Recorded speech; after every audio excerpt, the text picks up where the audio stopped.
What's good, everyone? How you getting on? My name's Sai. We are here for UFC 281, Adesanya versus Pereira. Now, this is the second time these punching pagans are going to be, third time, sorry, they're going to be meeting here on the canvas. And in which case, we're going to be seeing how this is going to be planning out. Is it going to be the full duration? Is it going to be a knockout stoppage? Who shoots? Who strikes? Who scores? It's all to play for, to be fair, in this last time they're going to be matching up. But we've got an incredible event coming up from start to stop with amazing fights, including the likes of Dustin, Poirier, Michael Chandler, Frankie, Edgar, of course. Ash's #1 fan right there. So let's go, Frankie. Yes. So don't go anywhere, of course. We're going to be right back, and we're going to be talking through the whole entire card and giving you the full breakdown, as well as people's initial predictions as to what's going to be coming out as the fight unfolds.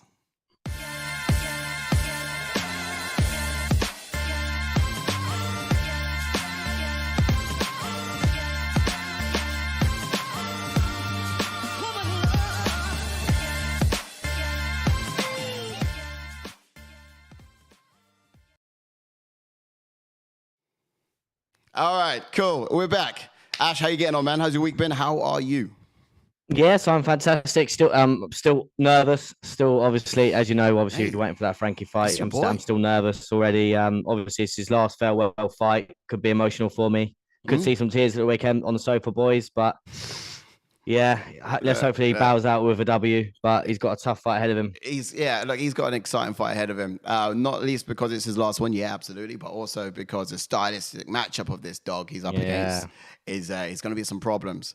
But don't worry, you'll be in the best place for it. You'll be right between myself and JK. You get all the love and support you need.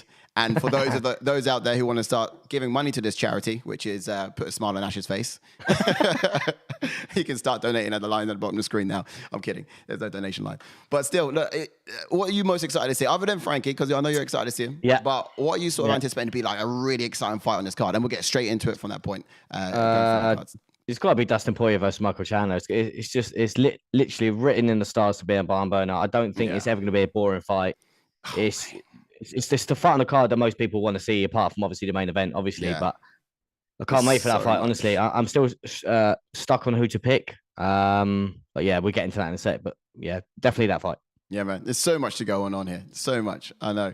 All right, then. Well, let's get around to it then. We've got some people's picks to go through. We're going to look at the card from start to stop. I'll get the card up on screen. So if I press that button there, you should be able to see the full rundown. And we're going to start with Dan Hooker versus Claudio Puelles. Yes. Now, forgive me for the pronunciation of that name. I'm not too great at it. Can you any better? You're asking the wrong geezer. Puelles. We'll go Puelles.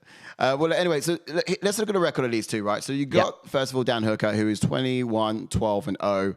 He's actually had a bit of bad luck as of late. He's not been looking too good, despite his incredible soar up the division prior to his losses. And then you got Claudio, who's 13 and 2. So, look, you got some background on these guys here as well. Any notable wins that you think are worthy of mentioning in terms of stylistically with this fight, and what you're expecting to see as well? I think a bit of tentative start, to be honest, because obviously we all know what Puelles does with them leg locks. It's unreal. As soon as he gets a hold of you, that's it. And I think obviously Dan Hooker's obviously going to be aware of that, and he does have decent takedown defense in him, which is obviously, as of late, a lot of people may not know, because obviously Makhachev took him down with ease, but that's Makhachev. Yeah, it's a different level. Yeah, this is what I mean. And obviously, this is Dan Hooker. He's coming back up from featherweight now. Obviously, he didn't have success down there in featherweight. By all means, I really don't know why he jumped down to featherweight, to be honest. But again, I think stylistically, it's an okay fight for someone like Dan Hooker, because he has that takedown defense that will, I think, stuff a couple of takedowns from Claudio. So I think he's predominantly going to have to keep the fight on the feet, and I think he will. Yeah, you reckon he'll keep it standing? Yeah. I mean, the guy got 2 leg locks in his last 2 submission wins, and can he get a third one? I don't know. Who knows, though? Who knows? Yeah, you wouldn't think it would strike twice, but there we go, and it's quite an interesting finish too. It's something he's definitely been going to the grindstone with. Height of these two, I wonder if that's going to come into it as well. But you got 6'4" Dan Hooker, and then of course you got 10 5'10", sorry, not 10 foot for Claudio. And the reach, of course, he got 3-inch advantage over from Dan Hooker's side. And look, personally, in terms of how that stylistically matches up, I think that's going to be perfect for his style. He's going to want to keep the distance. He's going to want to be like put him on the very edge of his jab and strikes throughout the whole entire fight and just keep rotating around. He's spent too much time in his last fights on his back. He's just not going to want to relive that again. No, sure. 100%, yeah. All right, well, look, let's see what the people have to say, and we're getting some proper breakdowns, look at the numbers, and see how this fight is going to be panning out. But I'm excited to see what's going to happen. Yes. Let's check it out. Hello, ATF crew. I am making my picks for UFC 281. So on the main card, I want to say Dan Hooker. Claudio is pretty good, but I feel that Dan Hooker at lightweight is a much better version than Dan Hooker at featherweight. What is up, fight fans? This is Olin, aka MMA Anomaly, coming to you again for the Against the Fence podcast fan channel. These are my picks for UFC 281, and man, I hope I'm right. So we're gonna go ahead and start at the bottom of the main card and work our way all the way up here. So we've got Dan Hooker going in against Claudio Puelles, or maybe it's Puelles. Either way, I think Dan Hooker he's looked a little bit a shadow of his former self here recently, and as a result, I've got to go with the up and comer here. I think Claudio is finally getting his chance to really kind of grow his star. Also, he's a plus 125 underdog in this.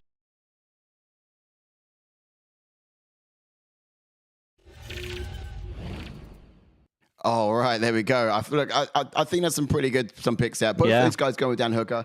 Again, thanks for sending in your picks, Chris. Much appreciated. You got the socials there as well. MMA Anomaly. That was amazing, man. I really appreciate you sending that on in. Some great breakdowns there. I think that was cut a little bit short. I'm not sure why, but that might be a technical issue. I have to check that one out.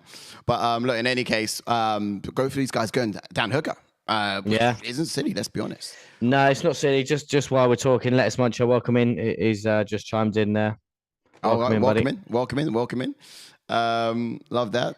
Lettuce Muncher. Nice. Yeah, but I definitely think that obviously it's a safe bet to go for someone like Dan Hooker. But again, the surprise of Claudio again, it's one of them really, because if he can get the takedown, who knows what he could do down there? Because we all know Dan Hooker's he's no slouch down on the ground. Don't get me wrong, but he's no technical submission specialist like Claudio. So I think Dan Hooker has the whereabouts of how to get back to his feet and things like that. And there was, I can't remember what fight Dan Hooker was in now, but he was caught in a lead lock before early in his career.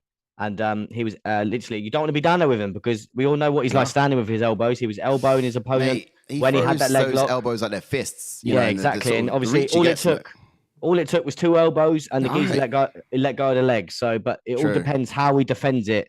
And down there, you don't panic. He's got rough edges, Dan Hooker. He's got some rough edges. And look, we got some things here on the Twitter channel. So you asked a question earlier this week. General Grievous was saying that Hooker on points, he thinks going to go decision. Yeah. And he got Colin there saying that he thinks he likes Hooker in his spot and he thinks Hooker's going to take it as well. So it seems like we're really all siding towards Hooker in this one. Yeah, and I think obviously like what Izzy said in a press conference, the whole team's there. They're all fighting. Obviously, Elberg, early prelims, he's fighting. Obviously, Braverdale, he's fighting. So again, do you think that has an impact? You know, for example, when they had the London card and you had all those Brits on the London card, look what happens. Right? Yeah, but that's what it's going to give him that boost. I think he needs because, like you said at the start of it, mate, he's on a bit of a rough patch. He's lost a couple in a row. Obviously, as I said a second ago, why he went down to featherweight, I don't know. But I think he needed that boost, and having his team around him this whole fight week, this whole fight camp, will give him that boost going into this fight.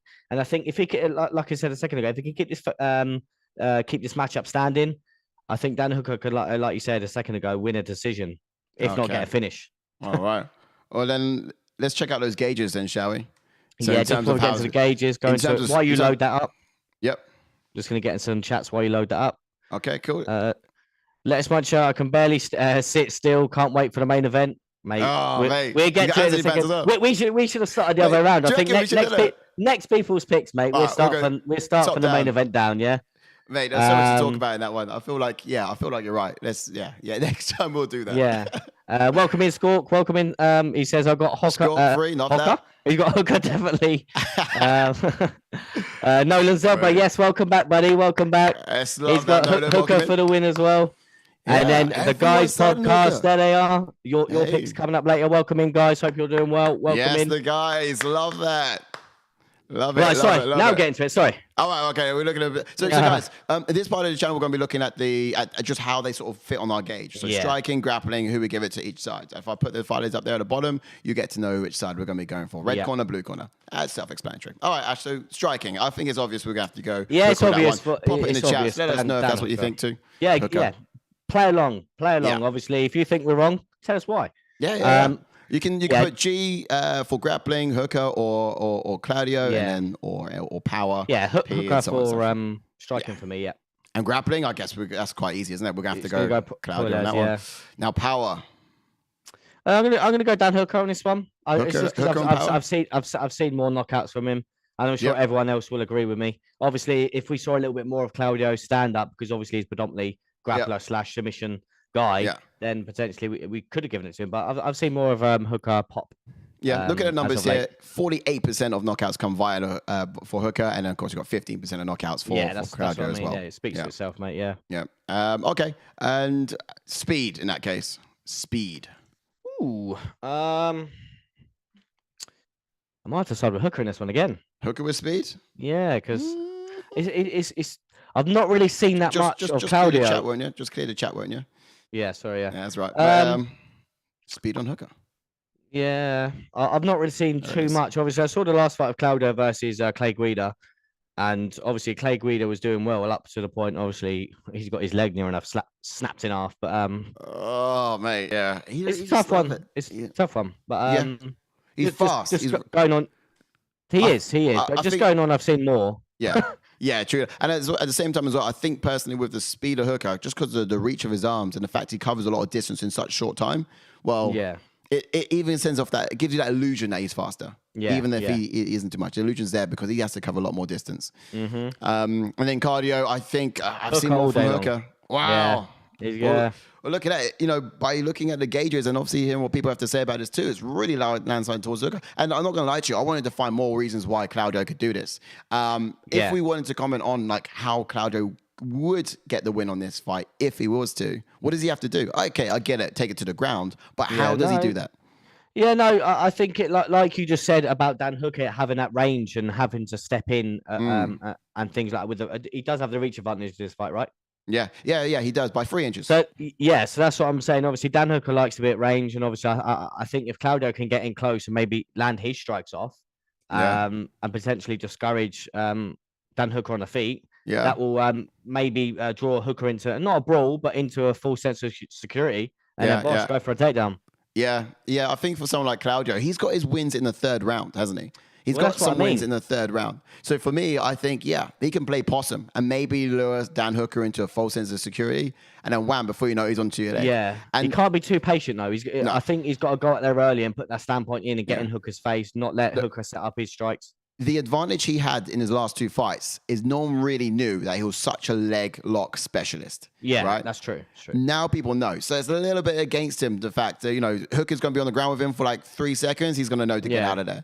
So it can kind of work in his favor, away from his favor as well. But, you got people that's what I mean. Yeah, that's what I mean. He's been found out as a leg lock specialist, and it's, for someone like Claudio, he's got to bring another surprise because his one sort of ace up his sleeve's been sussed. No, that's so true, so true. Like you said, obviously we all think that Claudio may try and take that this fight to the mat. Again, it could be leading Hooker into a full sense of security. Shoot for the takedown and mix it up. But that's what Claudio needs to do. Fake the takedown several times and try and outstrike Hooker. But I think Hooker gets the finish in my eyes. Yeah, in my eyes, I don't see Claudio outstriking Hooker. But that's something surprising to get it to the ground potentially. Right, so we locked in Hooker. I think that's solid. Before we go on, yes, Taylor Young's in the chat. Welcome in, T. There he goes. Hooker is as tough as they come, but his recent losses have no doubt added to his wear and tear. Yeah, it's true. And obviously getting stopped by our boy Arnold Allen again, he was getting hit left, right, and center. Tried to hang in there, but it was just too much of an onslaught from Arnold Allen. And then Let's Munch is saying Hooker still has it in him, which I agree with as well, buddy. I agree with as well. Yeah, for sure. I mean, he's an absolute dog through and through, to be fair. He's got that grit to him as well. That's what I mean. Welcome in, MMA Anomaly. Yes, MMA Anomaly, welcome in. Thank you for your picks. You've got some wise words in there later on as well, which I'll get to in a second. Obviously, throughout the whole thing, again, you speak so wisely, and I could hear you, I could listen to you all day, just like Patrick, but we didn't get Patrick's picks on this one, unfortunately. But yeah. Hope you feel real bad, Patrick. MMA Anomaly says, I want Hooker to win, but I had to go with a dog here. Yeah. Wait. Oh, no, so you went for Claudio. Okay, sorry. Right. My bad then. Oh yeah, because you said we went with Hooker. When you said the dog, I thought you went for get the dog out of obviously Hooker. No, my bad there. So we had one Hooker and one Claudio. He's mixing it up. A betting man. Love it. Okay, here we go. We're into the next fight on the card. We're looking at Frankie Edgar versus Chris Gutierrez. A change. A change? A change is gonna come. Change. You what? Change. Oh, okay. I thought it was a change to the card or something. No, okay. We're in. We're in. Oh, you've been planning this. We're in. Class. Okay. We're in. Anything else, Frankie Edgar related? You want to whip out? Yeah, I've got my tattoo as well. No, oh yeah, on the shaft. Is that it? Yeah, we can't have that on the channel, mate. We cannot. We'll get cancelled. All right, brilliant. So you're primed for it. Here we go. I'm ready, mate. I'm ready. I'm nervous, but I'm ready. Let's talk about him, shall we? So we got Frankie Edgar. He's in at 23-10-1. And then you got on the other side Chris Gutierrez, who's 18-3-2. Now, basically, height-wise, you're talking to the taller guy being Gutierrez. He's like 3 inches taller than Frankie. Now, Frankie, when he fights, I tend to notice he does have quite a wide, low base anyway. So he's only making himself even smaller. So while that's 3 inches, it might look a little bit drastically more in this one. Reach-wise, there's not a lot in it. They have around the same reach. It's actually 1 inch on Frankie's side. But every little helps, doesn't it, Ash? You know that. That's it, mate. Every little helps. Come on. Every inch. We take it. Absolutely. And look, just real quickly before getting to people's picks, Ash, what would you expect in this? Like, how would you expect to play? Yeah, so obviously we all know what Gutierrez does. Obviously, if you've been watching him his last couple of fights, he likes the leg kick. And one good thing, obviously, with Frankie, he likes to catch leg kicks. But obviously, that was when he was a little bit younger and a little bit quicker at grabbing the leg. Obviously, he's 41 years of age now. His reactions might not be as quick. His reactions might not be as quick as they used to be, but he still catches leg kicks. But obviously, Gutierrez does have quick leg kicks. So that's obviously going to be the main demeanor from Gutierrez in my eyes. And I think if Frankie can get in close and use that grappling, we also, even obviously, we see how dangerous that Marlon Chito Vera was. Frankie took him down in the first round and held him down for the whole round. And this is Chito Vera, a dangerous guy. And obviously, Frankie took him down, won that first round against someone like Chito Vera. So if he can use his grappling, get this fight to the mat, pass, could get a submission, very unlikely, but who knows? But I think he just needs to use his wrestling, mix it up as he always does, and just get in Gutierrez's face and not let him set them kicks up. That's it. Yeah, looking at those takedown averages, just based on what you're saying, 2.3, and Frankie Edgar's side of to 0.44 on Chris Gutierrez. Like, he won't be discouraged though. If Frankie tries to go for a takedown and Gutierrez stuffs it, Frankie still will be relentless with it. He won't he won't thrive off of not being successful. He will keep going for that takedown. Yeah, relentless with it. All right, strong expectation. Let's see what the people are saying. We'll come on right back. I really hope Frankie Edgar can pull out the victory in this one, but Chris Gutierrez is very good. Next fight, we've got Frankie Edgar going in against Chris Gutierrez. I think Chris Gutierrez gets it done again. Sadly, as it may sound, Frankie Edgar, one of the all-time legends, one of the all-time greats, just an absolute great person and an incredible mixed martial artist, to be completely honest. He is somebody that I think maybe has fought far past his prime, right? He's 23-10 at this point, or 23-10-1 actually. And he's going against, a young gun in Chris Gutierrez, who's 18-3.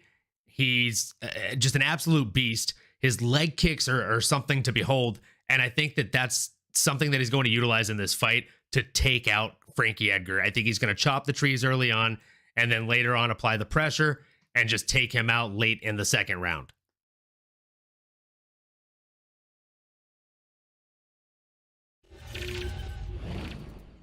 All right, and we're straight back in. Got some chats here from the Twitter channel as well, so there's some people chiming in there. You asked the question as to who do you think's got this. A lot of people have gone for Chris Gutierrez. I'm trying to get that feel to be Cute. fair. No, yeah. You know, by win, by W, by decision. But then you know, you got some supporters up there with a Frankie by decision. So don't you worry. You're not the only voice cheering on Frankie. You know what I mean? I'm a lone warrior. Yeah. But I can see why, because Gutierrez he's tough, he's durable, and he's dangerous. So I can see why. Obviously, from not a biased perspective, he is a dangerous guy. He is. No, he certainly is. He certainly is. And it's going to be a tough fight for him, as we said at the very front end too. Those leg kicks could probably, they will hurt, but at the same time, that could probably be a key for him to unlock the takedown. And that's exactly what Frankie's going to want to be doing to sort of level the playing field a little bit as well. So that could be quite exciting to see. Yeah, before we get into... Oh, sorry, go on. Oh, you said you got some chats? Let's see what the chats I was going to say, I thought you were going to go into the gauges, so I'll go into the chats quick. Yeah, go on. Right, just trying to jump into the chats quickly. MMA normally saying this fight is definitely a scary one for me as a fan. I want Frankie to go out on top, 100%, buddy. Same with me, obviously, as you know. Nolan Zebra chiming in, saying Frankie is a proper OG legend. Have always loved watching him fight. Think Chris will be too much, sadly, although I'd love to see Frankie retire on a win, 100%. He's like, obviously, as I said a second ago, from an unbiased perspective, Gutierrez is tough, and I can see why a lot of people are going with him. MMA normally chiming back in saying, I know I'm not going to be making any friends with my pick on this one, and then just says, sorry, Ash. no. This is the thing as well, because I can see why. I can 100% see why a lot of people will go Gutierrez. And to be fair, before this fight even got made, I was liking the run that Gutierrez was on, and even in his last outing when he was fighting a guy that was on an absolute tear himself. I can't remember his name now, but his opponent was on like a knockout streak, and Gutierrez went out there and spinning back fist him. So, you know, Gutierrez is dangerous, man. And that's what Frankie needs to do as well. Not get too excited and try and, if something happens and Gutierrez turns his back, charge in there. Because Gutierrez with that spinning back fist as well, you don't want to get caught with that. No, yeah, that'd be one of the key things to look out for. But he's tend to be quite composed, Frankie. It does tend to be, and I feel like it's the same sort of thing you're hearing quite a lot. You know, it is heart against mind. You know, our heart wants Frankie. I think everyone has a heart in this for Frankie. I mean, I want Frankie to win it. You know, I don't care if I put my house on Gutierrez and Frankie wins. You know, it's like, do you know what? I might be sleeping under the stars tonight, but I'm a happy man. You know what I'm saying? But yeah, it's certainly going to be quite exciting to see how this match up. It's not one I'll bet on just because, you know, I can never bet against Frankie. I don't really bet anyway, but, you know, you get the point. All right, so in terms of the gauges, and let's see how this matches up, because with this particular one, I think striking, we got to think about those leg kicks too, you know. So who gets this? This is a pretty tough one. Guys in the chat, help us out. I'm not gonna say anything on this one. The chat can say this one for me, or you can say it, because obviously Gutierrez is dangerous with the leg kicks, but how good are his hands? Like, that's what I mean. Frankie's good all round, and obviously it's not me saying it from a biased perspective. Obviously we know how good his boxing is. We all know how good he does mix it up with the leg kicks as well, but obviously not as dangerous as Gutierrez. Before we get into the striking, anyone in the chats want to say who gets striking out of Frankie or Gutierrez? Or you want to say something about the striking, Mr. Brown? Well, personally, I think you got to think about the leg kicks when it comes to striking. You do. And, And personally, you got the leg kicks from Gutierrez is going to be a bit of a problem, and the hands from Frankie Edgar. But the movement as well. So if you look at the good strikers in the octagon, one thing that they have that complements their striking is not just great hands or great variety. It is also the leg work. I mean, it opens up so many more striking angles, and just it makes you more of a problem once you have the footwork that goes with it. And then when it comes to the footwork, Frankie Edgar is right up there. You know, he's got some really good footwork. The way he moves a lot. Got a lot of lateral movement. So it does make quite exciting and quite dicey. I am going to go with this one for Gutierrez from striking, because whilst we're not, I'll let you pick this one, mate. Because whilst we're not actually just talking about who's overall the best striker. I think who's going to be most effective in the striking in this Oh, matchup. 100%. Yeah, I can agree with you on that one. Who's going to be you know, more effective? I think Gutierrez will be. with Once the he strike. lands, Yeah, it absolutely. will land. Yeah, 100%. I agree with that, mate. Yeah, and then that leads us to the grappling, right? And I think when you got someone who can strike so well, how do you counter striking? You use grappling, and I think that's exactly what that Frankie's going to want to be doing when he's countering this. Is going to be in the grappling. So I'll give the grappling to Frankie. 100% all day long. Power wise, guys in the chat, so I'm out on this one. Yeah, good shares will get power for me. Power, But I would think so. like the chats are coming in. T said I'll get it up in a sec though. But Taylor saying the Frankie all round better striker. It's at least it's more proven, and he isn't just leg kicks, which I agree with because I've not really seen much proven boxing from Gutierrez, and that's not me saying it from a biased perspective of Frankie. But we've seen Frankie throughout his whole career use his fast hands and use his great boxing. And he doesn't just box; he uses leg kicks as well. And obviously, this is why I was undecided. I've took a step back in striking, and I've let you in the chat or side to side because we all know what I'd say. But I'd pick Frankie all day long. Well, this is it. But I also got to look at the numbers to sort of coincide with this. So if you look at the numbers on UFC.com, you can see that landed per minute is 4.69 to Gutierrez and 3.79 to Frankie. And significant strikes is 58%. For Gutierrez to 40% from Frankie. So on paper, it does look like that. Now, I know you can't always go by what it says on paper, but at the same time, it does complement support an argument, I guess, as well. When you it's something like this, when you're at a junction and it can go either way, you kind of got to go down to these things. But we do go to speed, and speed does play huge factors in the striking. Absolutely. I don't know though. I would go Frankie for speed as well. Yeah, I've got to because obviously Frankie's quick leg kicks not as powerful as Gutierrez. Don't get me wrong, and obviously he's got fast hands still because obviously he's proven that. Yeah, and Gutierrez just has quick kicks for me. Yeah, they whip real fast. What about Claudio? Like you said, the movement as well. Frankie will move a lot more than Gutierrez. Yeah. He does. He's got great movement, lateral movement as well. I reckon it's going to be difficult for Gutierrez to tag, but he's got all the ways of punishing him when he makes a miss, though. He really does. Cardio, though. You don't even need to ask that, mate. There we go. Frankie all day long. All day long. He's got a different heart built into this guy. So, he sort of activates with something else when he needs to. But on numbers here, and this is with Ash taking a back seat as well, it does lean in favor of Frankie, if we're looking at that. But, there's always, this is MMA maths, right? And there's always an uncalculated thing. You can't quite quantify. That does come into it when you look at it as well. But, it wouldn't be silly to go with Frankie in this particular matchup. I do think, however, there's a big problem in those leg kicks and power that is offered up by Gutierrez that Frankie really needs to be careful of. And I'll be interested to see what that strategy is to avoid it. What's the chat say, Ash? Let's jump in the chats while you change it over. Taylor saying he's going Frankie. Love you. Yes. I mean, it's not silly too. I mean, no. Frankie looked good in the number just there. And then the guys MMA podcast saying everyone will be cheering for Edgar in the press. Everyone was cheering Frankie in a press conference. He's a definite fan favorite, but sadly, we don't think he's riding off into the sunset with a win. Which is, it's a lot of people are saying it, buddy. A lot of people are saying it. MMA normally saying striking goes to Gutierrez. And then chiming back in and saying the grappling goes to Frankie, 100%, mate. And then, as I said a second ago, Taylor, with Frankie has all-round better striking, but it's because it's at least proven, and it's not just about the leg kicks. Yeah. And then normally saying Chris has more strikes landed per minute and less absorbed than Frankie across his UFC career as well. Great stat to put in there, buddy. Well said. And then power, I think, will go to Chris, but speed and cardio will go to Frankie without a doubt. Yeah. Which is, indeed. So, Yeah, okay, I think that's pretty much what we had. I mean, if you're looking at the striking numbers there on UFC.com and the grappling, finally, if you just check out some of those odds and what that looks like on the money line, minus 200. Frankie's a massive underdog, man. Put the house on Frankie. He is plus 175 for Frankie. Oh, yeah, you better hope he does do well. But City wants to bet on, in my opinion. However, good one to watch.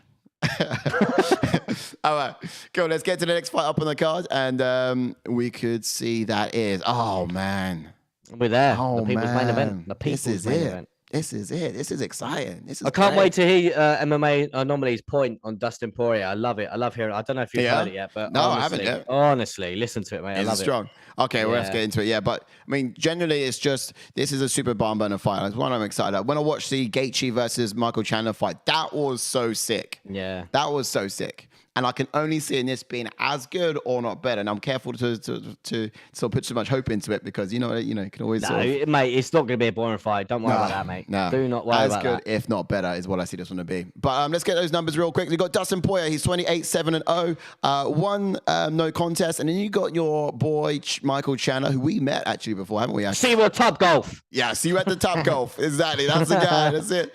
But he's 23-7. Now this is going to be an absolute barn burner fight. As I said, the height of these guys too coming in, you got 1 inch to Dustin Poirier, but in the reach you got again 0.5 of an inch over to Dustin Poirier again. So there's not a lot in it, height and reach wise, but a lot of things to play for, and I think this is just going to be an absolute bloodthirsty clash from the get-go. Yes. Let's see what the people had to say, then we get right back into those expectations and the rest of it this time. But let's be right back. And in the people's main event, we've got one of my personal favorite fighters of all time, Dustin the Diamond Poirier, going in against Michael, pull yourself up by the bootstraps, Chandler. I mean, this has fireworks written all over it. It's going to be fight of the night. There's absolutely no way this ends up being a boring fight. And the reason I say that is because I'm not worried about jinxing it. Because let me ask you, viewers, when is the last time you watched a Dustin Poirier fight and thought it was boring? I'll wait.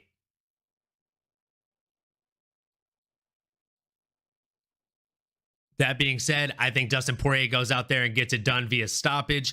I think he has the better footwork. I think he has the better boxing. I'm sure Chandler has maybe the more knockout power. He's definitely got more of the one-shot knockout power. There's no doubt about it. But pressure makes diamonds. So he can apply that pressure all night, and the diamond's going to come out of it on top. I think Dustin Poirier via stoppage within the first 2 rounds. All right, lads. These are my picks for UFC 281. So, first fight of my picks, Michael Chandler versus Dustin Poirier. I have Michael Chandler, round 3, TKO. What about Poirier and Chandler? Or I got Chandler. I think Steve. I have to say I'm a huge fan of Dustin since we've trained together, we've traveled together, we've done a lot. But when it comes to wrestling, it's not the best. I was having a game of COD with Mike Davis. Yeah, basically just asking a question. So, who you got for this fight? For the fight pick? And before we clip it up as well, why not? Mike Davis said he's been on the channel before as well for a fight. Yeah, I was having a game of COD with him, so I thought I'd ask him a couple of questions. Legend. That was great. That was quite funny. I was literally thinking, I can't put this in here. It's so bad quality. But I was it's Mike Davis. All right, we'll throw it. It was just in there for banter just while it was there. I thought, you know what? Fuck it, I'll ask him. Oh, mate, no one works as hard as you do, Ash. I tell you. Literally, like guns going off in the background. Yeah, that was mad. That was wild. I think we got another one from him as well. We've got another one later on. Obviously, again, in the old war zone. Some say MMA Anomaly still waiting for someone to say that Dustin Poirier is not in a boring fight. Oh, yeah. Did you have to clip that clip? I had to clip that up a little bit because he waited a good hour. Mate, I tell you what. Honestly, on the Twitter channels there, chiming on in, you asked the question, and Matt Sherwood heard the cry, and he replied. He said Chandler by a KO, so he thinks that's how it's going to be coming out on this fight. Ash, what's your expectations? How do you see it going? This is the thing. Like, obviously, the chats are blowing off, and I've got to pick one of them. What Taylor Young just said as well. It all depends on the wrestling, in my eyes, of Michael Chandler. But if he comes out like he always has in his last couple of fights, where that low base and tries to just throw bombs, then I think Poirier is going to catch him. And I think out of the two, who's the better boxer? Poirier is 100% is a better boxer. But who has the out-and-out power? That'll go to Chandler. So it all depends. If Chandler cracks him, then it's a different ball game. But I think obviously Dustin's been in so many wars, and he has that know-how to pick his shots and to use his movement to get out of the way of obviously the bigger shots. And he did that so well against Justin Gaethje. Obviously, I know that was a while ago, but just the way Gaethje was coming forward on Poirier, and Poirier just landed that left hook and just wobbled Gaethje. And then obviously, as soon as Poirier smells blood, he will go for it. And that's the thing. He's so good when he smells that blood, he lunges in for it, and there's no getting out of it. Nah, this is it. This is it. You're right. You're absolutely right. And he's a pressure fighter. He's got that grit. He's got that heart. He's an animal. And the last time you saw Chandler against Gaethje, you saw that from him too. Like he just wanted to give. Yeah. He was a gladiator. Like he surprised me in that fight. He really did surprise me in that fight. I thought that Chandler. He won a lot of hearts that night. I'll tell you, he's been a bit iffy lately, and he actually, I know obviously Gaethje dropped him, but his chin actually held up a lot better than I thought because Gaethje was cracking him, and it wasn't exactly like bad. Like they were really bad shots because Chandler was just standing there at one point when he just putting his hands up saying, "Come on," and Gaethje was just cracking him. Yeah, and I'm surprised he didn't drop. Yeah, no. See, this is it. It was defensively so irresponsible in that fight. But at the same time, us fight fans, we don't want to see you be careful. We want to see you go in there and just throw absolute leather and get hit and bash and just get blood going everywhere, that sort of thing. You know, and we saw that. And I think that's why I would say Michael Chandler also won a lot of hearts that night. The way he just brought the fight to the fans, it was beautiful.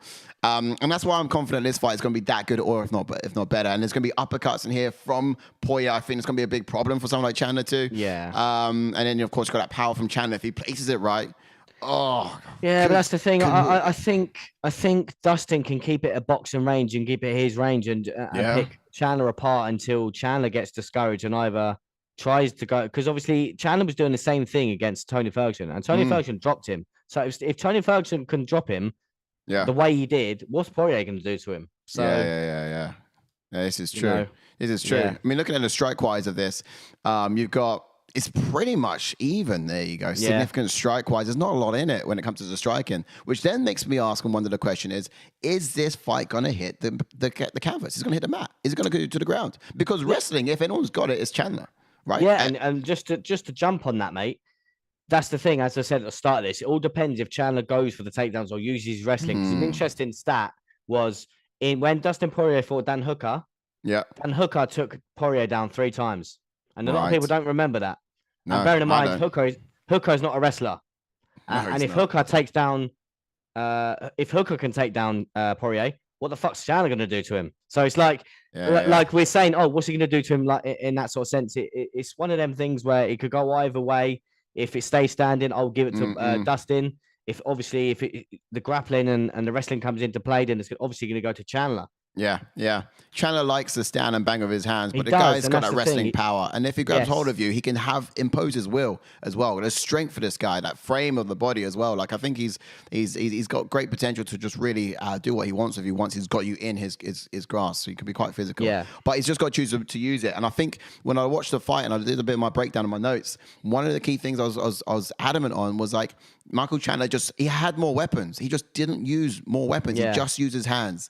And it was almost that sort of stubborn brawl-like block he got into in his mind. Got punched too much. He just wanted to brawl and fight and just wanted to cause hurt on Gaethje. He wasn't smart enough. And if he fought just a little bit smarter and actually used the other tools that he's got in his arsenal, which were just there waiting to be deployed, I think he could have got a job done. And I think if he wants to have a real crack at gold again, he's definitely going to have to start fighting in that way where he's using those other tools in his arsenal, and he's actually just sort of bringing a bit more skill to it other than just his power. That's when you knock a few people out, you start thinking you're the man, right? You're like, I got my arms, I got power in my arms, I'm super power, and all of a sudden you don't use those other tools so much. Yeah, 100% agree. Another interesting. It's like an addiction.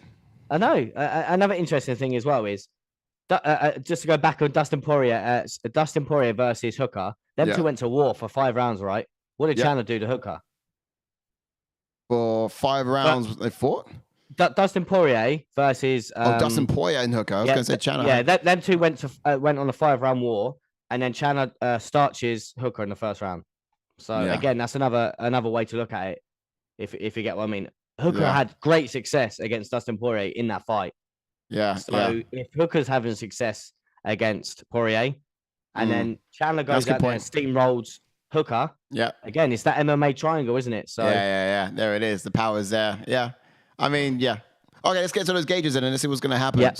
Striking wise, I didn't get these up on the last one, I don't think. Let's go with this. Right, while you're getting up, I'll get into a couple of chats quickly. Where are we? There we go. All right, cool. So much has been said. Let's scroll up. Oh, right, really? Go on. Here we go. Let's get those chats out. Taylor Young says, I think one of, if not the biggest valuable in this fight is Chandler's wrestling. If Chandler wrestles, if it's a pure striking match, Dustin will win. He's the more crisper boxer. Defensively, Chandler has that. So yeah, as we mentioned about the wrestling or the striking, then Chandler has that explosive power, and again, even just explosiveness with his takedowns. Again, like the explosive takedown he did against Tony Ferguson as well. Whew. Taylor Young chiming back in and saying Dustin is quite heavy-handed himself. I agree with that as well, buddy. MMA Anomaly saying Chandler has that true one-shot knockout power, but with the power, much like a muscle car, comes a smaller gas tank. Dustin will endure early and dominate after 3-minute mark. Oh, okay. Yeah, I know you're going for a late finish for Poirier.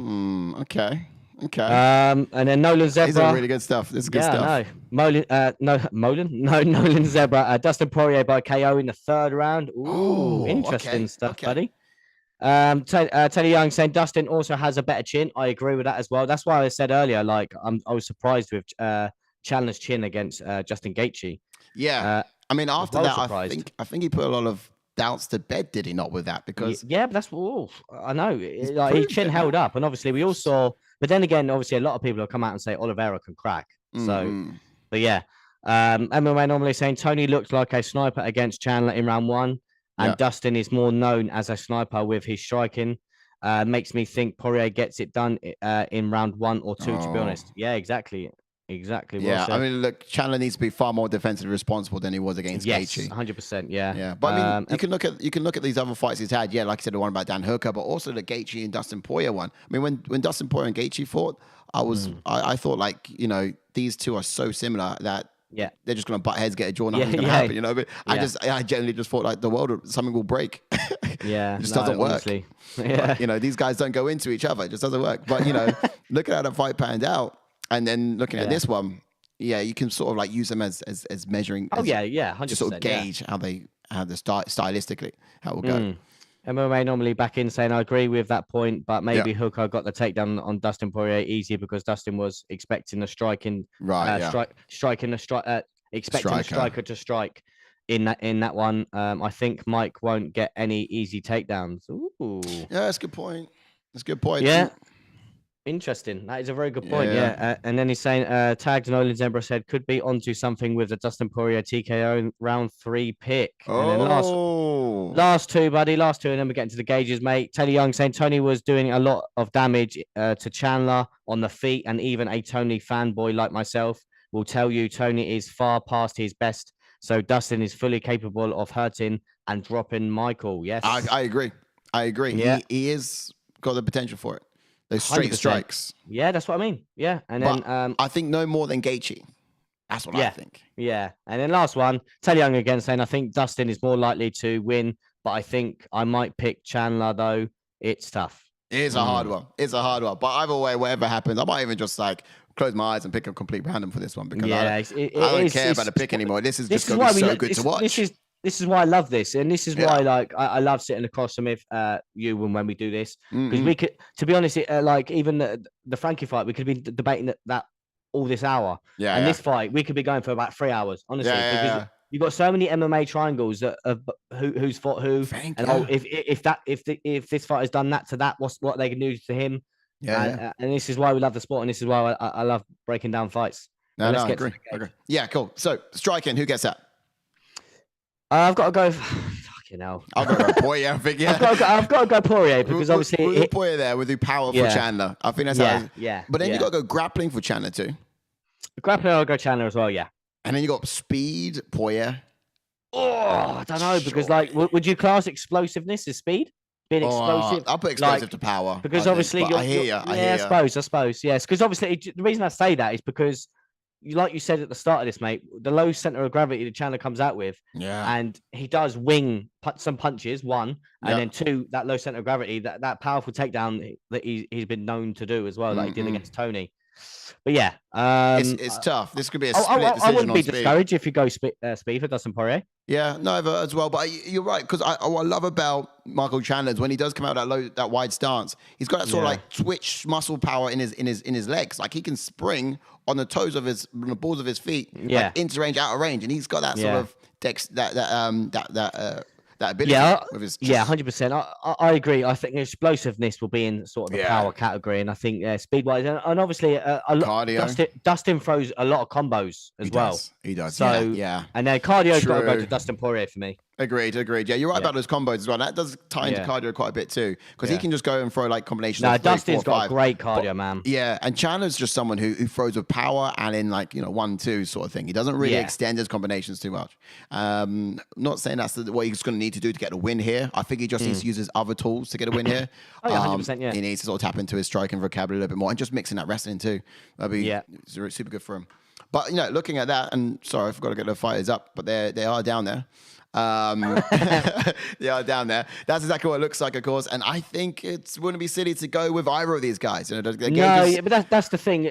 You can't be wrong but if you think Chandler's going to win, obviously you're not going to be wrong. That power could just be his keys to victory are different than Dustin Poirier's. And again, that's why we love breaking down fights and we love people's opinions. Absolutely. Because like the keys to victory for Michael Chandler, again, don't let Poirier set his strikes up. You get that. Use your wrestling.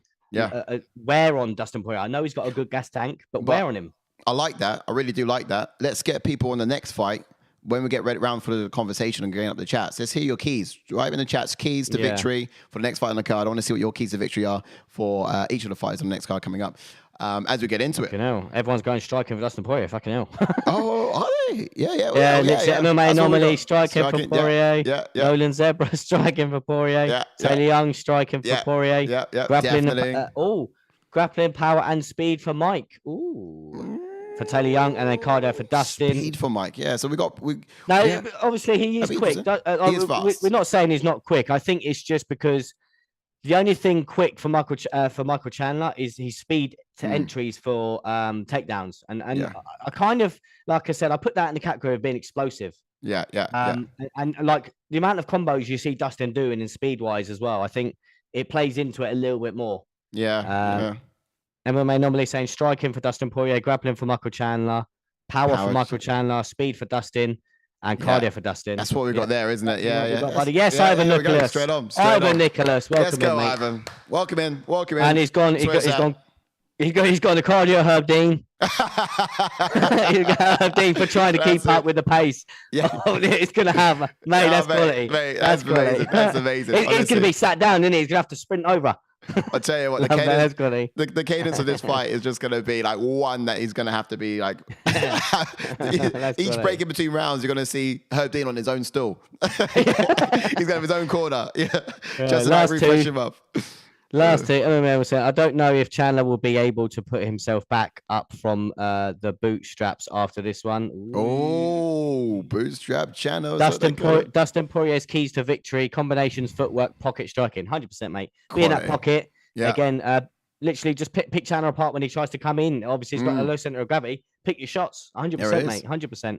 And then just before we change over, the guys MMA podcast, Poirier and tattoos, Poirier to Chandler. Oh, you say something about his tattoos. Oh, tattoos more than okay. Oh, I see. So we got the gauges of like striking, grappling, all that. Oh, yeah. The tattoos. Yeah. Definitely. He's got. Right, let's get into the co-main event, mate. With that. Next one up. Okay, guys. So let's get those keys. Let's get them into the chat. Find out what the keys to victory are going to be for. Carla Esparza here, and of course for Weili Zhang, and we'll be getting into that real shortly. If you have just joined us, remember, don't forget to drop a like on the video. Oh yeah, like and subscribe. We are still a YouTube channel. But we are your friends and your number one fans first. So let's have a look at this. We got this whole 26-0 for Carla Esparza. And then you've got in the blue corner, Weili Zhang coming in at 22-3. Two of her last losses actually being to Rose Namajunas. Prior to that, her first step onto the MMA scene, a professional career, she also got lost then. So she had an incredible win streak between those two.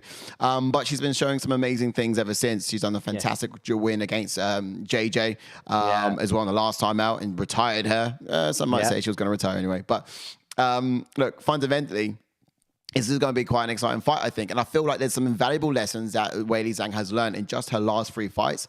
the growth this woman has had, it's been impressive. Yeah. Impressive. You know, you can see once you learn things, there's an adjustment stage and then there's an execution stage. And she executed very well against JJ in the last time out. Yeah. Height-wise, 3 inches height advantage for Weili Zhang. And then reach-wise, it's going to be absolutely the same for both of these girls. So there's not a lot in it for that. And I think that... What's your expectations on this, Ash? Real quickly, and then we'll get into the people's picks. Yeah, this is the thing. Obviously, Carla Esparza has improved massively. Obviously, if you've watched Carla Esparza from the day dot, obviously she's always had that wrestling, and it's been her bread and butter from obviously day one. But her striking, and actually, sorry, before I say her striking, her keys to the entry for her wrestling has improved, because when she first started, her entries were from like the other side. Oh, mate, they were whack. Yeah, so her improvements in that, obviously, her grappling and wrestling in general is high level, but her sort of entries to the wrestling was awful. But she's improved that massively, and her striking has improved massively. And I think she just needs to get in close, not let Weili get into that rhythm of her striking. And again, bread and butter, take Weili down. What did Rose do to Weili for a couple of rounds? She took her down, and if Rose can hold her down, then Carla's by all means can hold her down and keep her down. That's it. Well, this is it. And then for Weili, she just needs. So go on. I was just getting into people's picks, but real quick, if you got something to say. Yeah, I was going to say for Weili though. Weili again, keep the feet, keep this fight standing. Use her footwork and just use her great striking. Interesting you say that. Actually, I got something to come and counter you with that after, because I got some points about some of the wrestling there to talk about. But we'll get into that real soon. Let's see what the people had to say. We'll be right back. Second fight, Carla Esparza and Weili. I was Weili round 1 KO TKO. All right, lads, these are my picks for UFC 281. So first fight of my picks, Michael Chandler versus Dustin Poirier. I have Michael Chandler round. And in the co-main event of the evening, we've got Carla, the Cookie Monster Esparza, going in against Zhang Weili. In this one, I'll be honest, if you would have asked me about this a month ago, I would have very confidently said Zhang Weili. The closer the fight gets, for some reason, I feel like Carla Esparza might shock us again. She might pull it off, and she might pull it off masterfully. I think she might go out there and just completely dominate via wrestling against Zhang Weili. But call me crazy, even with that in the back of my mind, there's nothing in me that is going to bet against Zhang Weili. I got to take Zhang Weili in this one. I think she ends up winning via knockout or TKO stoppage in the first or second round. What's going on, guys? It's Preston and Travis here from the Guys MMA podcast. We're going to be on Zhang Weili over Carla Esparza this weekend. Travis, tell them why. We like Zhang Weili's dominance on the feet. If she keeps this fight standing, it should be an easy win for her.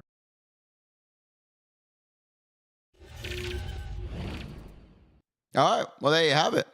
You know, some interesting picks. Look, once again, and I think thanks again for sending in your videos, the guys, because that was pretty cool. I think again that sort of cut a little bit short at the end there. Not too sure what happened with that, but otherwise, send in your pick next time. We'll get a bit more length in it. We'll probably the downloading pace of it or something like that probably was what it was. But either way, Ash, before we went to the people's picks and we had those really good breakdowns, I really again love what MMA normally had to say there. He's in the chats as well, guys. If you want to hit him up, and you saw, of course, these guys' Twitter channels do use those and speak to these guys throughout the week also. They've got some really wise things to say.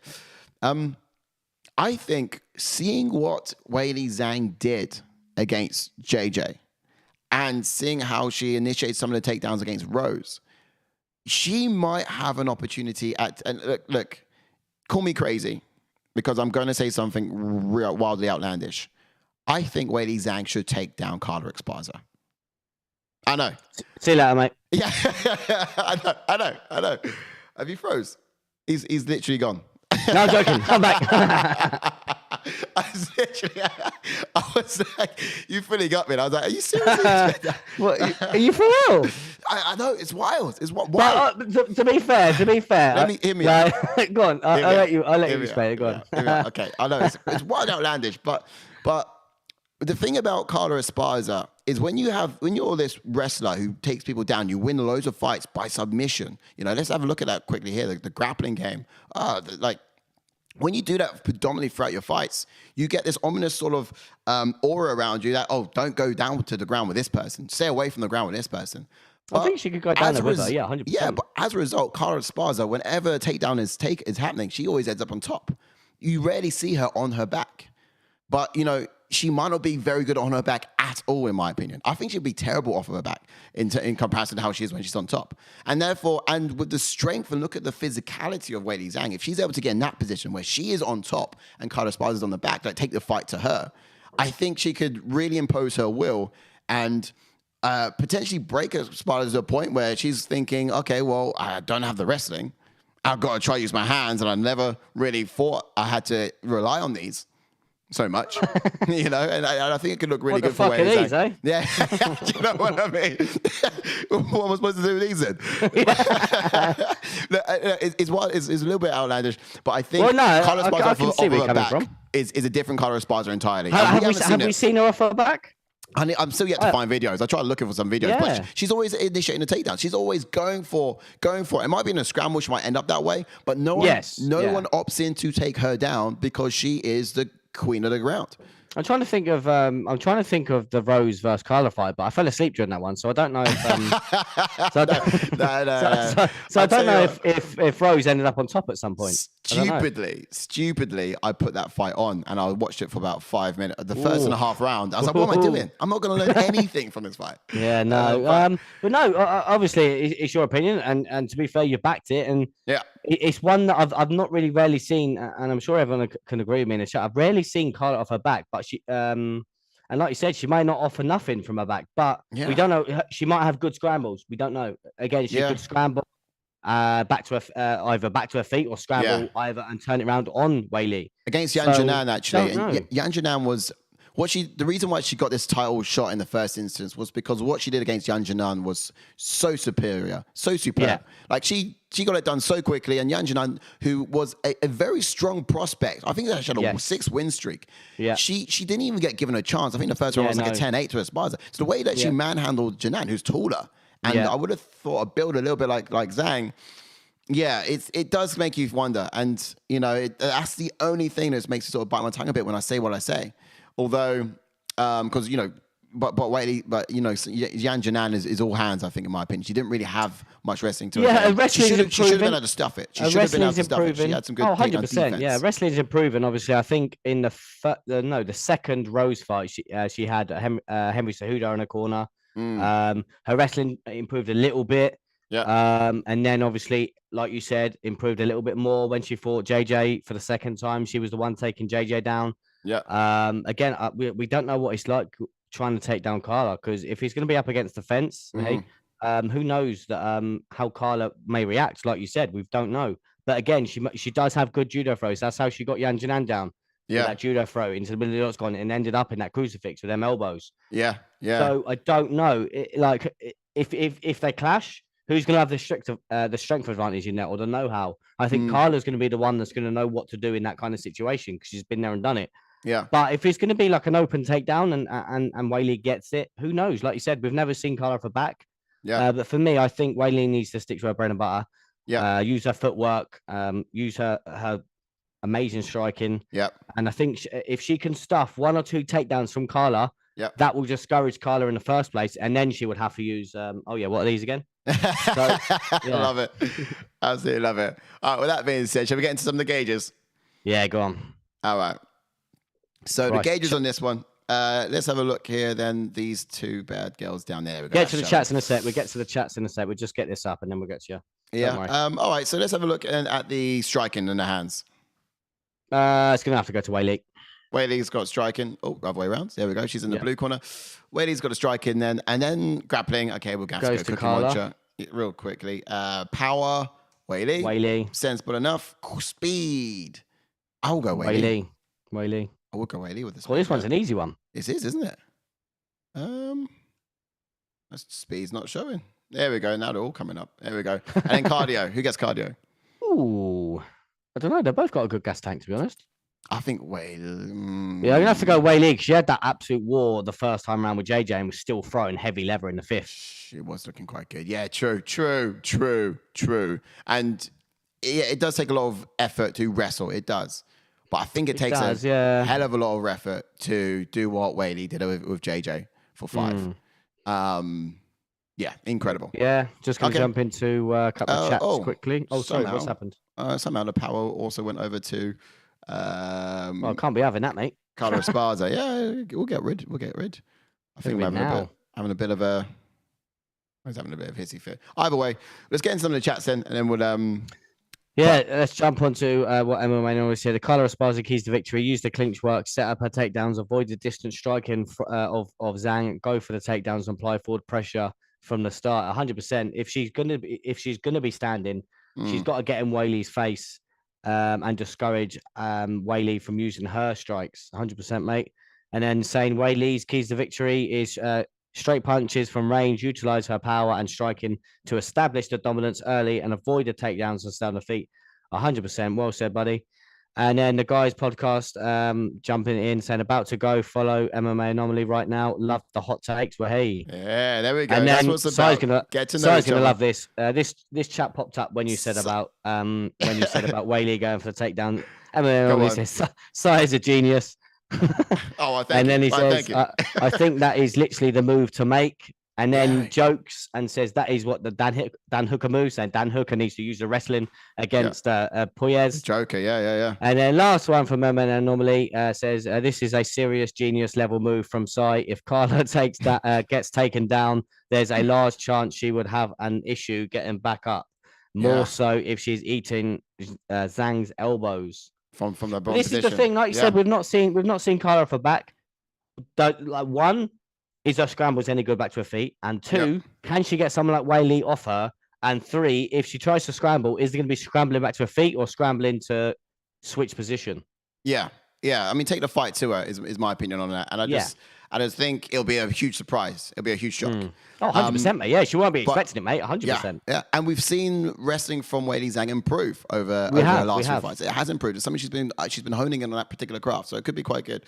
But I'm humbled. I am, but otherwise that's my take on it. It's my take on it. I'm excited to see it. To be fair, I wouldn't fucking call him a genius though. Fucking hell. This head is getting big. Don't fucking do that. Fucking hell. I can't fit this hat on my head no longer. Literally, come Saturday, he's gonna sat there and be like, "What? I'm a fucking what? No, look at that. No. I mean, but another thing. Distance or stoppage? Distance or no, I'm not gonna. No more spots for me. Distance or stoppage? I'm gonna go stoppage. Weili stoppage. Yeah. Okay. Yeah. Just quickly, we've had another chat saying Psycho Paul. Welcome in, Psycho Paul. Yes, go Psycho Paul. He goes casuals. I'll say Alex. I'll win, but Izzy will smoke him. You can't hit what you can't see. Oh, we're gonna get into that in a second, buddy. On that note, shall we? On that note, let's get into the main event. Let's have a look. All right. So this is the moment we've been waiting for. And look, I would apologize for taking so long in this channel to get here because it's about an hour show so far. But we just had so much good chats. Literally, I ain't got nothing to apologize for. Coming through. We love it. I apologize to nobody. I can't even do the accent, but you know what I'm trying to get at. But the reality is, it's just the conversation's been fantastic. Thanks guys for chiming in. Thanks for your picks and thanks for sending them in as well because those videos have been absolutely on point and fire. Yes. MMA Anomaly from one genius to another. I have to tell you, man, the picks are really good this time around. I really like them. But look, let's talk about this because we got Israel Adesanya versus Alex Pereira. Now, as I said at the very beginning of the show, this is the 3rd time these guys are sharing a canvas. If you guys haven't gone back and watched them yet, I strongly advise you do. You got the kickboxing fights before they've entered into the UFC arena, MMA arena.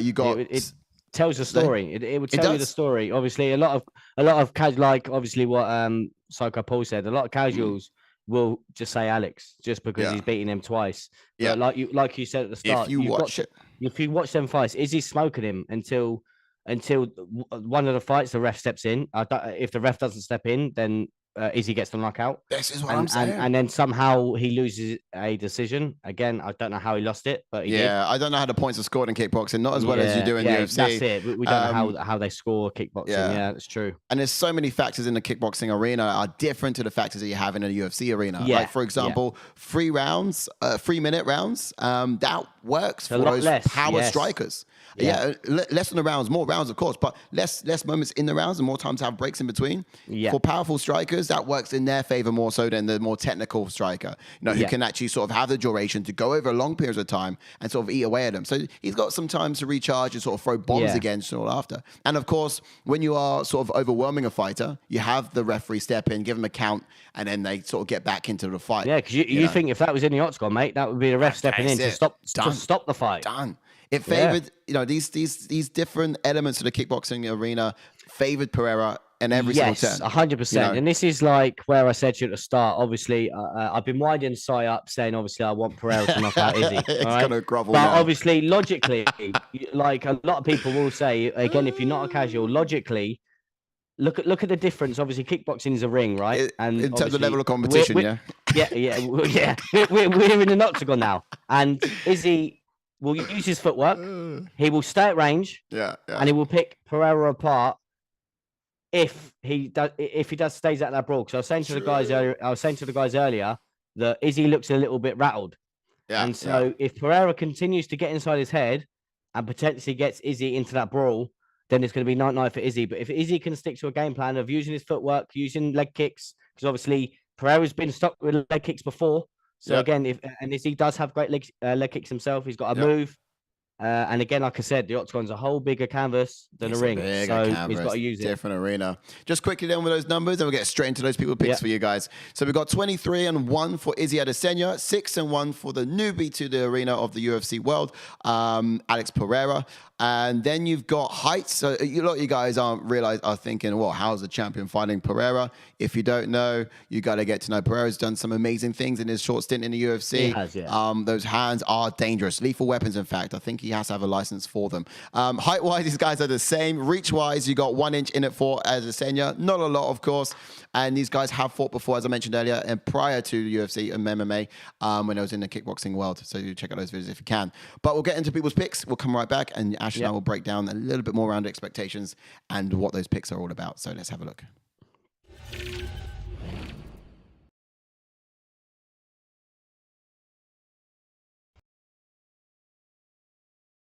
I'm not much of an Izzy fan, so I'm going to go with Alex Pereira.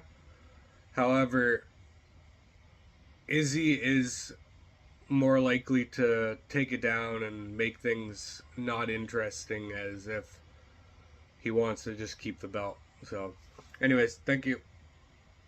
Who do I have, Izzy or Alex? Sure, who do you have? Man, I got Izzy. I think Izzy's going to throw the ground game in there on him. I think so, Tire too. him out a little bit and then try to knock him out. Alex comes to my gym a lot to train with Glover, but I still think if he doesn't incorporate any kind of grappling, he's not going to win. And in the main event of the evening, we've got Israel the Last Stylebender Adesanya going up against his arch nemesis, Alex Pereira. Again, I'm going against the crowd on this one. I feel like the general consensus is, oh, Alex has beat him twice. He's going to beat him a third time. I don't think that's going to be the case. I think Israel is going to go out there, and I think that he's going to make it look easy. Honestly, I think MMA is a different sport. Looking at their records, you've got 6-1 versus 23-1.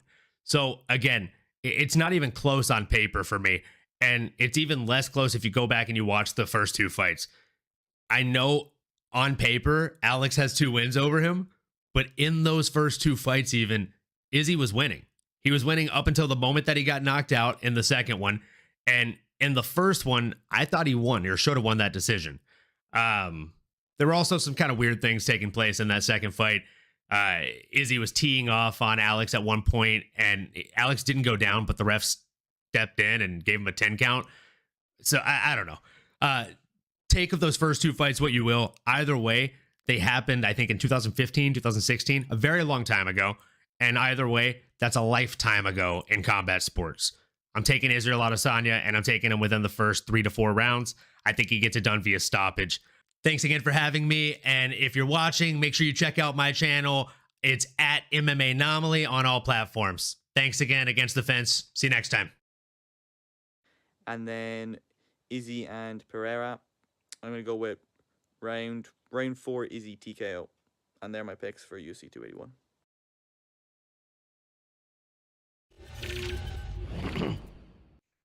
All right. Solid. Well, I don't know what picks everyone's coming on about. through. Pereira's going to sub in round 1. Don't know what everyone's on about. Mate, you're wronging. You're wronging. Nah, I'm joking. Yeah, But you've been telling me this all week. I can't believe it. Mike Davis there chiming in again whilst playing a bit of Warzone. Love that. Love Mike Davis. Love Mate, that. he's got so many. I mean, this guy's quite cool. He's quite fun, and he loves his gaming too. Yeah, he does. Yeah. Yeah, I mean, if you ask him quite nicely to jump into the Warzone, he would absolutely do it. He's probably playing on his brand new Xbox. This guy got a customized Xbox. Was it a PlayStation? I think he got both PlayStation and Xbox. I think it was a PC. I think, wasn't it? No? Oh no, it was a PC. Yeah, by sponsors. PC, They built it they built it specifically for him, like for Beast Boy or something like that. Yeah, so. that's it. Yeah, it was. Man. Right, let's get into some chats quickly. Shall we? I think Taylor's joking. I don't know if you've been serious, buddy. Pereira round 1 submission. Copy what I just said, mate. It just says round 1 submission. And then says, don't apologise. We're vibing with you. Vibing, sorry. Yeah, that must be because. That was when you said. You two legends, eh? Hey, I apologise. I like to apologise to absolutely nobody. It's going great.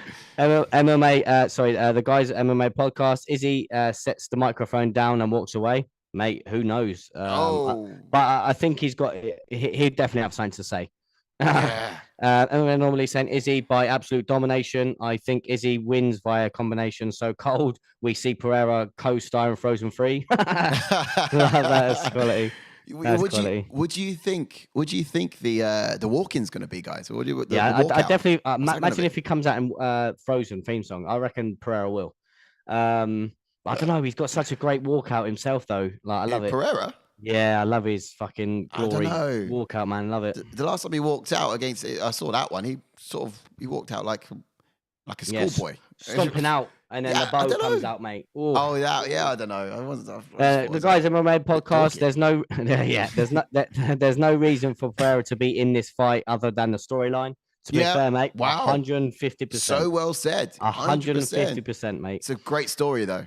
Yeah, that's what I mean. That's the whole reason he's there. They leapfrogged him straight away, and he's there now. But yeah, how else could he have a 6-1 up against a 23-1 champion? 100%. MMA normally saying, I want Izzy to get the KO just to see if he doubles down on the Frozen like Elsa line. Oh, hopefully he doesn't, mate. Hopefully he doesn't. It's cringe, but hopefully. This fight should be a banger. Izzy has, Nolan Zebra tuning back in. Thank you again, buddy. Saying this fight should be a banger. Izzy has the experience, but Alex has the explosive power. I'm going Izzy. Let's go. And then MMA listening, oh my God, Sai, the walkout. Right. Yeah. Right. And jumping on saying, what if Izzy comes out to the Frozen walkout? No, I think that Pereira will come out to the Frozen one because Izzy says he will put him into Frozen or something, didn't he? So I think I think what's been teased as well, which Jordan behind the scenes, he said that he's been that Izzy is teasing the Saw theme tune or something to do with Saw. And saying game over and saying game over at the end of it or something. I really don't know. Who knows? I really don't know what he's going to do. Maybe some sort of Undertaker thing from like the... Yeah, he did that last time, didn't he? He did. So, yeah, it's true. It's got to be something different each time. I just think Halloween's done though now, isn't it? So it might be a bit outdated with it. I'd love that if it comes out to a Saw song. That'd be quality though. Can you imagine? Yeah, it gives me goosebumps, the Saw theme tune. Ooh. All right. So let's get into it. Come on, then. A lot of people have talked about. I'm going to go straight to the grappling one here because a lot of people said that Izzy will be doing the takedowns. He's going to be grappling with Pereira because they think that's how they're going to done. Because a lot of people are saying that it is a MMA fight and it's not kickboxing, so grappling is fair game now. But look at the stats. Look at the numbers right here. Takedown average, takedown accuracy, 0%, 0%. Both of these guys. Takedown defense, 73% to 78% either side. These guys are pretty much exactly the same when it comes to the ground, historically. Now, absolutely. Obviously, Adesanya's been in a grappling arena, for far longer. I think, personally, and, I could talk all day about this one, so I'm just going to be quite quick with my words, but if looking at the fights from before, first fight, it went the distance, and it was a debatable win for Alex Pereira. A lot of people thought it should have gone Izzy's way. Second fight, Izzy was doing so sick. You mentioned it yourself. He dominated the fight in many ways, put Pereira on the back foot and put him in trouble on more than one occasion, in which case the ref had to get involved, give him a count. It was one mistake, one hit, one mighty power shot from Pereira that got him that win, in which case he took it. So, but my opinion on this is that Izzy doesn't necessarily need to take the fight to the ground in order to have that up on Pereira. He was already he was already that much better than Pereira the second time they fought. Yeah. But the rules of the game have changed. I sound like a soap from Call of Duty now, don't I? The rules of this game have changed. I think if Adesanya, if he fights Pereira the same way he did the second time round, he's got that win. He doesn't really have to improve that much. 100%, 100%. It doesn't need to, but like you said as well, he's got that advantage of having the octagon where he can move a little bit more, and he can, and obviously he's going to throw down leg kicks anyway. Yeah. But he's got more freedom to run around, and we all know what Pereira doesn't really move like, is he? He's more of a one-dimensional standing there waiting. But like we said as well, there's one thing that will be an advantage of Pereira is the gloves. Yeah. Because if Pereira did what he did to Izzy, wearing boxing gloves, what is he going to be doing him to wearing them Mount's gloves, the UFC gloves? Because he can crack anyway. With their gloves on, they're going to hurt. You're right. But here's my counter argument to that. I think these gloves are actually going to favor Izzy more than it is going to favor Pereira. I know. Look at your face. I get it. Right. Here it is. Because come on, genius. The gloves, right? So Izzy landed multiple times on Pereira, clean and fresh in the kickboxing fights, right? But the gloves were so thick, Izzy didn't have much power behind him. He didn't have much doesn't have power. No, he doesn't. But with these gloves, he does. So he could hit. I don't know about that. If he hit Pereira the same way he hit him in the kickboxing arena with these UFC gloves, I reckon he would have had him out. He would have had him knocked out. I don't because know. They were clean. There were clean shots, and he got more of them off on Pereira. Pereira didn't need that many. He doesn't need the output. So Izzy's going to have a little bit more of an edge. That's the thing. That's the thing for Izzy, though. Izzy's going to have to.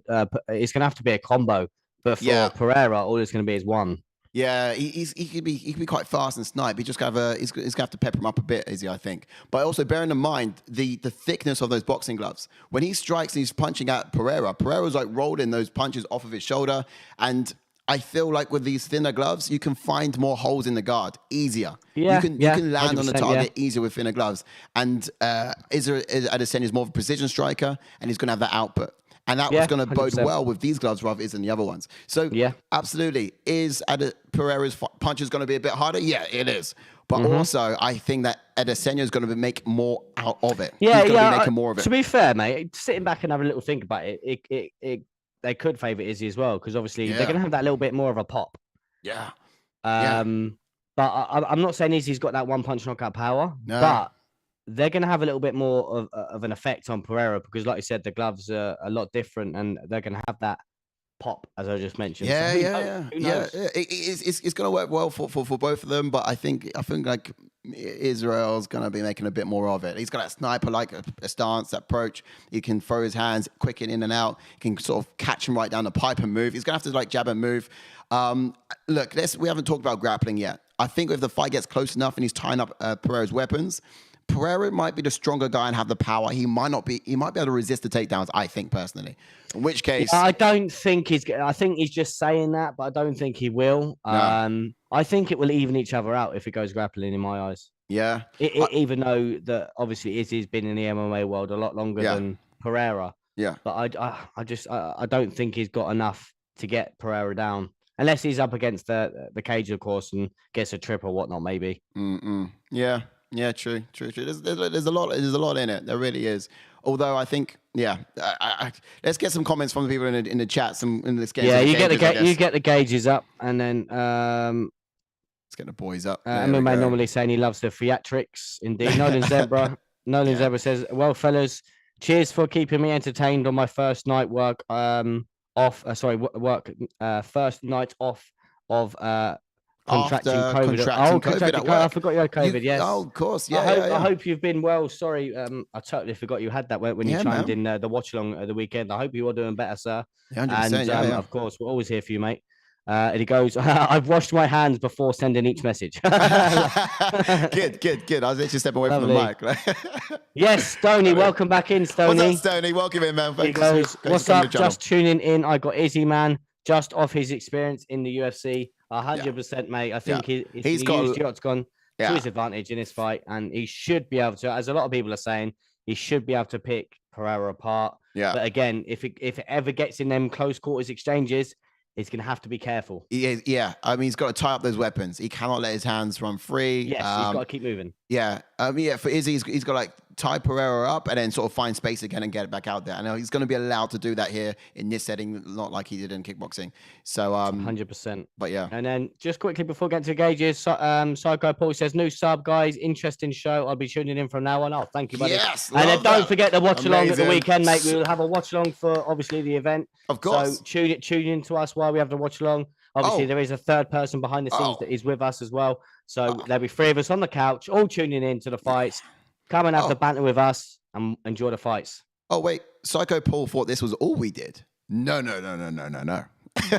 This is just part of what we do. Like you said, Ash, watch along every single week. Saturday, we'll be giving you the full breakdown and, the full entertainment as we do the watch along to this fight. So come back for that, Psycho Paul, for sure.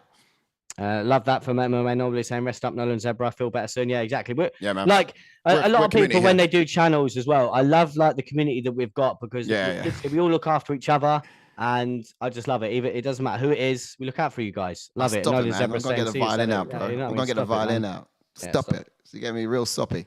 Love it. Love you guys, man. Let's get into this fight, though. Tell me who's going to punch you in the face. Izzy's going to get the striking for me. Izzy's getting the striking. Okay, yeah, okay. That makes sense. Yeah, you take the step back for this one. I did for Frankie. All right, I'll step back for this one. I'll step back for this one. Who gets grappling? Grappling, it's got to go to Izzy, even though we've not seen much of it. But on paper, he edges it by about 5%, and that's it. And then power obviously goes to Alex. Yep, power Alex. 100% to Alex. Agreed. Speed, 100% Izzy. Ooh, got the wrong one there. Yeah, we go. And then cardio, 100% Izzy. Wow. That's literally and literally, I've just looked down here. MMA Normally, he agrees with me on all counts. Yeah, there it is. it's you can't go anything else. Obviously, you can't go grappling or anything for Pereira. We've not seen it. Obviously, we've seen slight bits and bobs early on from Izzy in his early days. Yep. Obviously, cardio. Izzy's been 5 rounds multiple times and still looks fresh. I think speed's a tough one too. Well. I mean, it's a split decision on speed and striking because the striking of Pereira is good, right? He's got like. I know, 100%. He's striking. Pereira's striking is good as Izzy, but if we're talking MMA, then we've got to give it to Izzy. Yeah, absolutely. We've seen far more. If it's all, it's I don't know. Stop it. We've seen just a little bit more hand dexterity with Izzy Adesanya, right? So you can say, I think you can make a strong argument for striking that way. I mean, if MMA normally agrees with us, then we know we're right. Yeah. Oh, Stoney says he doesn't know about that. What we got wrong, Stoney? What we got wrong? What we got wrong? What we got wrong? Is it cardio or speed? It's either got to be speed or striking, one of the two. I mean, you can't give any of the other ones to Pereira, in my opinion. Yeah, because obviously, it just doesn't. Izzy Adesanya. Yeah. I think why Stoney's saying that is because it just doesn't look right, isn't it? All this hype behind Pereira, but when you put it down, we give it everything to Izzy. When you look at it, it's like, well, you just got power. But you know, but that's the thing. Pereira's was coming into Izzy's world, so yeah, that's true. And power was enough in the second time out. Yeah, that's it. Because, like you said, like you can't give striking. Well, this is my view. You can't give striking to Pereira when Izzy outstruck him both fights. Yeah. But obviously, like you said, we've given power to Alex because he knocked him out with that one punch. He did. So it just took the one. That's my view. It was so good. If that went to decision, it would have been an easy win, to be fair. But look, fair play to the guy. Taking nothing from him, you know. Oh no, of course not. He's dangerous. He's a scary guy. He's dangerous. Who knows? Obviously, we could have mud on our faces, giving a strike into Izzy, and then Pereira goes and puts a clinic on. But I don't see it. Imagine if he does that. Don't see it personally. But then again, who knows though? Because if Pereira can stun him early. But then again, I think if he stuns him early, Pereira will get him out of there. But yeah, I can't see Pereira outstriking Izzy. I really can't. No. If he's going to land more one thing than another, it's going to be leg kicks. It's gone for a Stony Story. He's chimed back in and says, with a low key speed and cardio average, AP. Okay. AP with low key speed and cardio. Okay, he thinks Alex Pereira for speed. Oh, sorry, yeah. With low key speed and cardio advantage. So it thinks I definitely think Izzy with a cardio because we've seen more of him go 5 rounds and he still looks so fresh. Yeah. True. I'm sorry, Stoney. I gotta stand firm with what we said here. I think personally. I No, mean, but we love this. Is why we love it. This we is are entitled to your an opinion. opinion. We respect it and we Yeah, love it. Like yeah. this is what we're saying. This is why we love the Because- sport and we love doing this. That's so true. And I don't know, in terms of the speed, striking, I might have been able to dice up a bit. And speed is going to be quite close. Pereira does have some fast hands, especially some powerful ones too. But Yeah. we've seen so much more speed and from Izzy too. They both can kick quite fast. It's a Yeah, great matchup. yeah. It's a great Yeah, matchup. 100%. And you know what? You wouldn't be silly to say what Stoney said either. Maybe not No, the you cardio wouldn't. one, but speed one. Yeah. Hmm. All right. That's great. So I Whee! think we've made it, mate. We're at the end of the card, and I think we've had one hell of a Yes, we have. of comments coming through the chats. Opinions been flying in from left, got right, and cramp. center. Yeah. Been sitting down for too long. My ass has gone numb. I can't feel my bum. JK, come over here and feel my ass for me. Let me know it's still there. I will. All right, but no, look, guys, you've been absolutely great. Thanks for chiming Yes, in. Thanks thank for the you all comments. for your videos. Again, this is what it's yeah, all it's about. Like, obviously, apologies for last time MMA normally for not getting your picks in, but like we've had like weeks where we have floods of ones coming in, which was obviously last month's one, and then we get this month's where it's not that many. But again, don't be shy. This is what I mean. This is what it's all about, and obviously why we love doing this. We hear your thoughts, and we love hearing all of your thoughts. Yeah, absolutely. One more thought I want to hear from actually before we go, Ash, if you will. I want to hear your wildest card of the night, potentially an upset, if you will, if there is going to be one, or just a wild card throughout prelims and main event. What do you think? Molly McCann knocks out Erin Blanchfield. Oh, it's not an upset, but that will be a wild Of course one. it is. Like Molly McCann's 3-1 to win. Oh, is she? Is that what Yeah, you're she's looking like? massive. Have you seen Ellen Blanchfield's a dog? I'm just saying. I'm She's just saying. insane, man. I'm just saying. I wouldn't be upset. That's No, of course not. If it's not going to be that one, then it's obviously going to be the boy Frankie winning. Doesn't matter how he wins, even if he wins, the odds that he is, it's an upset. It shouldn't be an upset because the legend that he is and what he's done for the sport. But the odds that Frankie is taking the piss. So, but yeah, if he wins, you've got to stay tuned. Because if he wins, I'm jumping off the balcony. Or even if he loses, I'm jumping off the balcony. Guys, we live on like the 14th floor. Yeah, so mate, I'm going crazy. I'm going crazy if Frankie wins, and I'm going crazy if Frankie loses. So Yeah, come on, Frankie. Come on. I'm scared to be sitting next to you for it, to be fair. But we'll come on. We'll try come on, change Frankie. it. Let's do it, guys. Again, thanks so much. Again, join us back here on Saturday night. We'll be here at 3 a.m. giving full coverage of the main card. So that's going to be from start to stop, everything we talked about and more. We're going to have some commentary from us here on the couch over in the Hyde, but also we're going to be having some entertainment as well throughout the channel that you can sort of chime into and just fill your evenings with. Never watch the fights alone. If you don't have anyone to watch a fight with, make sure you have us next to your, the UFC watch the channel as you're watching along. And again, don't forget to go and follow the guys that were in the people's picks. Obviously, MMA Anomaly, the guys, MMA podcast, Sean Kokorian, and obviously Mike Davis was last, and Chris, wasn't it? Chris as well. Yeah, absolutely. Our boy Chris. Bid him farewell, Ash. We will see you Saturday. Let's go. Come on, Frankie.